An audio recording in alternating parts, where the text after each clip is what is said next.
Բարև ձեզ հարգելի քաղաքացիներ, 10-15 րոպե ժամանակ ունեմ եւ որոշեցի այս ընթացքում արագ լայվ մտնել։ Մի կարևոր փաստ եմ ուզում ձեզ ներկայացնել, որը այսօրվա չի, 2 օր առաջվա է, բայց որոշեցինք Միքայելի ծնողների հետ, որ ճիշտը մի փոքր ավելի ուշ սրա մասին հանրությանը տեղեկացնելն է, այսպես թե այնպես պետք է հանրությանը տեղեկացնեինք։ Լրագրողները երեկվանից ինձնից հարցնում են, այս միջադեպը արդեն շատերը գիտեն սրա մասին, ոնց հասկանում եմ, եւ ճիշտը այն է, որ մանրամասները ես ներկայացնեմ, իհարկե եթե հարցեր լինեն, դրանց պատրաստ եմ պատասխանել, առավել եւս, որ պատմությունը ոչ թե ավարտվել է, այլ այս պահին միջանկյալ հատվածն է ավարտվել։ Ինչ է տեղի ունեցել Կիրակի օրը Ծաղկազարդին մոտարապես ժամը տենց քանիսին 3-ի կողմերը էլի տենց Սուրբ Աննայի միջադեպից մի քանի ժամ հետո Միքայելը, էլի Միքայելը անունը, տղաներից զույգ եղբայրներից մեկի անունն էր, չէ՞ Միքայել։ Մեր Միքայելը, գնաց Դավիթն ու Միքայելն են մերը, բայց այտենց նշենք, որ խոսքը վերաբերում է այն Միքայելին, որը որ քիչ առաջ ազատ արձակվեց, միանգամից ասեմ, Էրեբունու քնչականից։ Հիմա պատմեմ ինչ ա եղել, ոնց ա եղել այս 2 օրվա մեջ։ Ուղիղ 48 ժամ անազատությունից հետո ազատ արձակվեց։ Միքայելը ոնց հասկանում եմ մի քիչ նաև այտենց լավ, այդ մասը թողնենք։ Միքայելը դուրս ա գալի աղբը թափելու։ Հիշեք իմ վերջի լայվը մի հատ նայեք, չգիտեմ, այդպես պատահականություն լինում է, զուգադիպություն լինում է։ Ես կակրած ես կայարանի մոտից անցնելուց, որ խոսում էի տղաների Սուրբ Աննայի միջադեպի մասին։ Այդ ժամանակ ես ասեցի, վայ, այս նրանց ավտոները ոնց որ տեղա, շարա ժողովուրդ, շարա, զգուշ եղեք, հիմա էլ ասում եմ, ձեր երեխեքին հեռու պահեք, շարա։ Այս մեր Միքայելը փաստորեն այդ ժամանակ, երբ որ ես այդ լայվն է անում, դրանից խաղը 5-10 րոպե առաջ կամ մի քիչ հետո, չգիտեմ, աղբը թափելու դուրս է գալի, այդ շարասյունը բանը տեսնում է, եւ մոտենում է, շատ ներողություն, թքում է Նիկոլ Փաշինյանի մեքենայի վրա։ Տեսեք, մի հատ փորձենք գնահատել այդ մեքենայի կարգավիճակը այդ պահին։ Արդյոք նա այդ պահին կարելի է համարել, որ տենց ինքը պետական գործառույթ էր իրականացնում։ Ոչ մի պետական գործառույթ չէր իրականացնում, քաղաքական գործառույթ էր իրականացնում։ Այդ պահին Նիկոլ Փաշինյանը զբաղվում էր քաղաքական գործունեությամբ, եւ այն, որ ինքը այդ ծառայողական մեքենայով էր, դա հանիրավի առավելություն է մյուս քաղաքական ուժերի նկատմամբ։ Սա ուղղակի եմ ասում, հետա այդպես ամենայական բանը չի։ Ձևակերպում է իրան թույլ տալիս, ասում է, հարցնում են, ասում են, ինչի ես դա անել, ասել է, որտեղ թուրքը ծախել է մեր հողերը։ Թուրքը ծախել է մեր հողերը։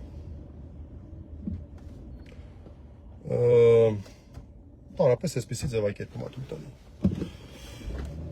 Միքայելին ձերբակալում են խուլիգանության կասկածով։ Ես մի քանի ժամ հետո ներգրավում եմ, այս ընթացքում, որ ես նաև քիչ пассив է դրանով էր պայմանավորված, երեխայի մոտ է այցելում ԶՊՎ քնչական գործողություններ եւ այլն։ Եվ այսօր հրավիրում են մեզ եւ դեռ նստած էր ԶՊՎ-ում, Էրեբունու բաժնում հրավիրում են եւ դատախազի որոշումն են ներկայացնում, սա դատախազն է որոշում, ոչ թե քնչականը, որ սա որակում է որպես խուլիգանություն։ Ընդհանուր խուլիգանությունը որակում շատ հետաքրքիր բան ասեմ, էլի։ Ոչ միայն թքելու փաստը, այլ նաև թուրքը ծախել է մեր հողերը արտահայտությունը։ Պատկերացնում եք, ասենք, դա խուլիգանության էլեմենտ է դիտվում, անպարկեշտ արտահայտություն։ Իհարկե ես մասնակի համաձայն եմ Թուրքիը ծախել է մեր հողերը արտահայտության ոչ ճշգրիտ լինելու մասով, որովհետև կյանքում Թուրքիը իր հողերը չի ծախում, էլի, սրան տենց թուրք անվանելը դա ճիշտ չի, էլի, դա անարդար է թուրքերի նկատմամբ, էլի, դա պրոստը անարդար է, էլի, տենց կերպար թուրքերի մեջ չես կարող գտնես, տենց դավաճան թուրքերի մեջ իհարկե չես կարող գտնես, այդ չի հարցը, բայց դատախազը գտնում է, որ դա անպարկեշտ արտահայտություն է։ Հիմա մեր վերաբերմունքը ինչ էր։ Մեր վերաբերմունքը հետևյալն էր, ընդ որում սա նաև մեր Միքայելի ծնողների, որոնք շատ պարկեշտ մարդիկ են, նաև ես որպես ծնող մի քանի տարի հետո էլ իմ մեծ տղան նույն տարիքին կլինի, 18 տարեկան երեխա, հա, մոռացա ասել, 18 տարեկան, դպրոցական։ Այն որ գիտեք, թքելը դա քաղաքավարի չի։ Ես էլ եմ երեխեքին դաստիարակում եմ ու դաստիարակում եմ, որ երեխեք ջան, մի թքեք, չի կարելի։ Ալեն Սիմոնյանից մենք մեր երեխեքը ոնց որ թե վատ օրինակ են վերցնում։ Ասենք Ալեն Սիմոնյանից երեխեք վատ օրինակ մի վերցեք, ոչ մի բանում։ Նա բոլոր հարցերում եղել է վատ, այդ թվում նաև այդ հարցում։ Նա վատ ուսանող ա եղել, նա վատ դերասան ա եղել, նա ամեն ինչ վատ ա արել։ Նա շատ լավ է մենակ շողոքորթելուց, այդ ես կարամ ասեմ, շողոքորթելուց ինքը լավ, բայց եթե դուք դա որպես շատ անհրաժեշտ հատկանիշ չեք համարում, մյուս ուրիշ բաներում օրինակ չունեք վերցնելու։ Օրինակ մի վերցրեք Ալեն Սիմոնյանից։ Հիմա մնացածի մասով, տեսեք, եթե Ալեն Սիմոնյանի մեղադրական դատավճիռը բերեն դնեն սեղանին, դաժե ես կընդունեի, կասեի, հա, ես էլ եմ ստեղ մեղավոր։ Բայց էսի չի երկիր է, այսինքն Ալեն Սիմոնյանը մարդու երեսին թքի, դա հանցագործություն չի։ Երեխեն ինչ որ այդ պահին իր դիրքորոշումը արտահայտել է այդ ոչ շատ քաղաքավարի ձևով, դա հանցագործություն է, տենց ոնց կլինի, ասենք տենց ակնհայտ խտրական վերաբերմունք կլինի, 48 ժամ էլ նստեց երեխեն։ Տենց լինում է։ Ասենք Ալեն Սիմոնյան, այս մեղադրանքը նաև Ալեն Սիմոնյանի մեղադրանքն է։ Վաղը մյուս օրը այն ամեն ինչը, որով որ դրանց խուլիգանություն չի, սա խուլիգանություն է։ Սա նաև ցույց է տալի, որ վաղը մյուս օր Ալեն Սիմոնյանի հետ դեպքով պետք է պայման, երբ որ Հայաստանում վերականգնվի իրավակարգը, այդ հարցը նորից քննարկման առարկա դառնա։ Ասեք ո՞նց ալնում։ Նորից եմ ասում, Ալեն Սիմոնյանը թքում է մարդու երեսին, այսինքն մարդու երեսը ավելի երկրորդականական բանի, վարչապետին սպասարկող ավտոն։ Դաժե չեմ ասում Նիկոլ Փաշինյանը, չնայած դա այդտեղ ոչ թե վարչապետին, այլ Նիկոլ Փաշինյանի սպասարկող ավտոն է, որտեղ ինքը որպես վարչապետ հանդես չէր գալի։ Այդ ավտոն հանիրավի առավելություն է, որից ինքը օգտվում է։ Հերիք չի օգտվում է մի հատ էլ մարդկանց որպես վարչապետ խոստումներ ա տալի եւ քրեական գործ չի արեցնում դրա համար։ Նրանք էլ ընդունում են աշխատանքի տեղավորելու եւ այլն։ Այս երեխեքին ինչ ենք մենք բանանում, այտենց ցույց տալի թե այս երկիրը դու չնայած པարզավ, այս երկիրը իրավական պետության է զրոյական մակարդակ էլի։ Իհարկե նորից եմ ասում, ես էլ որպես ծնող, լրիվ հասկանում եմ ծնողներին, իմ երեխեքին այսօր գնալու եմ մի հատ օր ժամանակ գտնեմ, նստեմ, մի հատ դաստիարակչական զրույց ունենամ, ասեմ երեխեք ջան, դուք եթե հանգարց տեսնեք, որ մի հատ ինչ-որ տենց մտ ոչնչություն կամ չգիտեմ, տենց լսեք, որ ինքը տենց հայտնի է նրանով, որ թքում է մարդկանց երեսին, օրինակ մի վերցրեք այդ մարդկանցից։ Չի կարելի։ Դա քխ է։ Վատ բան է դա։ Ինչ է նշանակում թքել, տենց ինչ-որ, չգիտեմ։ Այդ իմ կարծիքն է, կարող է իմ կարծիքը չեք կիսում։ Այս մասով ես եւ Միքայելի ծնողները համակարծիք ենք։ Բայց մնացած մասով, որ սրա անունը դնենք հանցագործություն, երեխուն պիտակենք որպես հանցագործ, այ քեզ բան։ Ալեն Սիմոնյանի դատավճիռը լինի սեղանին, հարց չկա, ես էլ կասեմ, ես էլ եմ եղավոր, ես էլ եմ խուլիգանախներ։ Ինձ էլ տարեք դատեք։ Հա, բայց եթե այդ մարդու արածը հանցագործություն չէր։ Հանցագործություն չէր, ըստ քնչական մարմինների։ Այդ ո՞նց եղավ այս առարկա հանցագործությունը։ Ուրեմն կամ խնդրեմը նրա մեջ է, որ քնչական մարմինները անկողմնակալ չեն, կամ էլ հարցը այն է, որ դա տես թույլատրելի առարկա։ Չենք ուզում, չէ՞ դա թույլատրելի առարկա համարել։ Բայց ո՞նց եղավ, որ տես Ալեն Սիմոնյանի արածը հանցագործություն չէր։ Այսինքն ինքը մի հատ ներողություն տես կիսաբերան խնդրեց, ընդ որում տես կավերզայով էլի, ներս չի որ տես նորմալ բան տես զղջման ոչ մի բան մենք չտեսանք ու տենց հա պրծավ այդ թեման, հա։ Իսկ այս երեխան գերազանցիկ, այն որ տեղը տեղին է, քեֆդ բերող երեխա էլի, որ ամեն ինչով։ Մեր Միքայելը։ Այս պահին մենք ունենք մեղադրյալի կարգավիճակ խուլիգանության առաջին մասով, կիրառվել է բացակայելու արգելք խափաման միջոցը,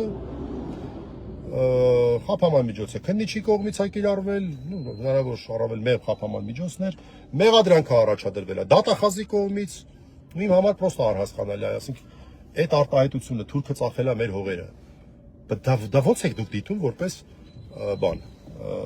անպարկեշտ արտահայտություն խուլիգանություն, ո՞նց եք դիտում։ Հետո էլ նույնը Տալեն Սիմոնյանը, այն ժամանակ մարդը որ խոսում էր, էս էին անում, այն էին անում, հիմա տեսեք, այս է ձեր բանը, այս ամեն ինչը փաստագրվում է, չէ՞, սա պաշտոնական փաստաթուղթ է, չէ՞։ Հա լավ, հիմա ասենք թե թուրքերի հետ համատեղ եվրոպացիները ասենք ձեզ պատժկա են անում։ Ադրբեջանցիները բացահայտ են պատժկա անում։ Մի օր բրցնելու է, չէ՞, այդ վիճակը։ Այս ամեն ինչը փաստագրված է, չէ՞։ Այս հիմա որ ես խոսում եմ, դա էլ է, չէ՞, փաստագրվում։ Դա էլ է դառնում հարության սեփականություն։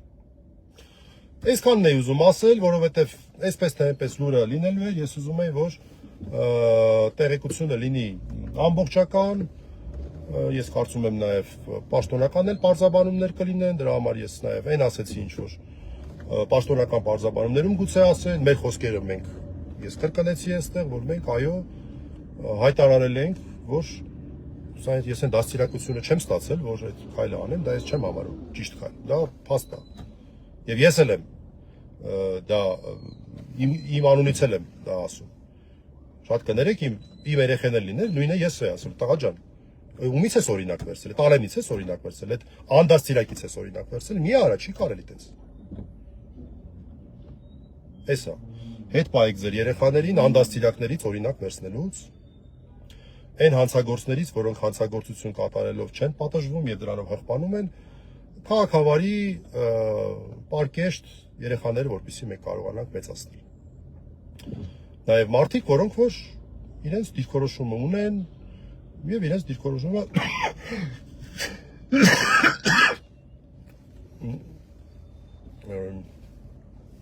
մի խոսքով։ Այսքանը շնորհակալություն ուզում եի հայտնել սրա մասին։ Հարցեր լինեն ինձ, իմ հետ կապվեք, խնդրում եմ ծնողներին մի անհանգստացրեք, երեխային մի անհանգստացրեք, երեխայի լավագույն 18 տարին լրացած է իհարկե, բայց ես համարում եմ երեխա էլ, ես այն մխիթար գոշի սկզբունքով եմ առաջնորդվում, որ ես մինչև 20 տարեկան հələ երեխա ենք համարում, ես էլ մի քանի տարուց էլ իմ երեխան էլ մի քանի տարեկին կլինի։ Ես որպես երեխայի լավագույն շահից ելնելով եմ այս ընթացքում, թե իմ լռությունը, թե հիմա իմ խոսքը, բոլոր հարցերը ինձ, խնդրում եմ ընտանիքին եւ երեխային խնդրում եմ չանհանգստացնել, ավարտական դասարանի աշակերտ է, էլ ուրիշ ինֆորմացիայի կարիք չկա, գերազանցիկ աշակերտ է։ Ես էլ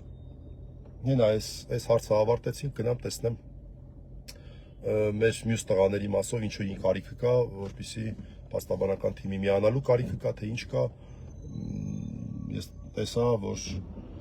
տղաներից Դավիթին տանում են փաստորեն կալանքի, տեսա, որ դատավորն էլ մնացական Մարտիրոսյանն էր,